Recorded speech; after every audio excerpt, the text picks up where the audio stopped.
et que lorsqu'ils entraient dans l'islam, ils étaient torturés. Ils étaient torturés à l'image de Bilal radiallahu anhu et beaucoup d'autres. Le prophète sallallahu alayhi wa sallam est parti trouver Abu Bakr, qui lui était riche. Et il l'a encouragé à faire du bien pour ses frères qui étaient dans la difficulté. Abu Bakr n'a pas hésité une demi-seconde. Il est parti et a affranchi Bilal, ou plutôt a acheté sa liberté. Puis il l'a affranchi. Pourquoi? Pour qu'il se décharge dans l'adoration d'Allah Azza wa Jal d'un culte sincère. Il a été la cause de la libération de plusieurs esclaves au point où son père, Uthman Abu Quhafa, à l'époque lui reprochait cela, de dépenser une fortune pour affranchir des gens qui à ses yeux à l'époque n'avaient pas de valeur. Mais Abu Bakr radiallahu anhu avait compris que al-muslim est sacré. Al-muslim, le musulman, celui qui dit la ilaha illallah, qui adore Allah d'un culte sincère, c'est quelqu'un de sacré.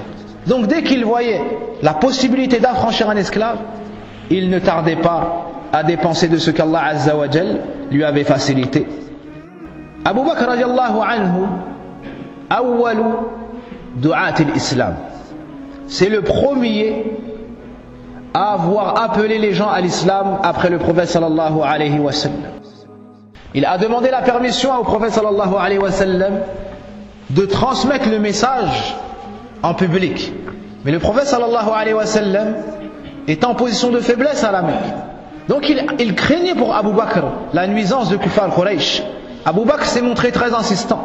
Le prophète sallallahu alayhi wa sallam lui a alors permis cela. Il fut dit que lorsqu'il les a appelés à l'islam en public, ils sont venus, ils l'ont agressé au point de le frapper au visage avec leurs sandales, au point où on ne distinguait plus son nez dans son visage, et ils l'ont laissé par terre pour mort. Subhanallah. Pourquoi? Parce qu'il a dit aux gens de dire la ilaha illallah. Cette parole, aujourd'hui on peut la prononcer sans craindre le reproche de personne. On peut faire la prière, mais à cette époque à la Mecque ça n'était pas comme ça. C'est pour cela que ces gens ont compris la valeur de l'islam et la valeur du tawhid, la valeur de la ilaha illallah. Car à cette époque, pour la ilaha illallah tu pouvais mourir. Pour la ilaha illallah tu pouvais mourir. Ils l'ont agressé, ils l'ont frappé au visage au point de ne distinguer plus son nez dans son visage, et ils l'ont laissé pour mort. Puis sa tribu, et celui qui a fait ça est Utbah ibn Rabi'a et d'autres, puis sa tribu sont venus pour le prendre. Ils l'ont ramené chez lui, et il ne s'est réveillé qu'à la fin de l'après-midi. Il ne s'est réveillé qu'en fin d'après-midi. Ils ont tous pensé qu'il allait mourir. Lorsqu'il s'est réveillé, savez-vous quelle est la première parole qu'il a prononcée? Imaginez cette situation. Quelqu'un qui a été frappé et laissé pour mort au sol. Lorsqu'il se réveille, après s'être évanoui un long moment, on pensait qu'il allait mourir. Sa première parole, comment va le prophète sallallahu alayhi wa sallam? Subhanallah. Tellement il a aimé le prophète sallallahu alayhi wa sallam, et il voulait le secourir ainsi que la religion d'Allah Azza wa Jal.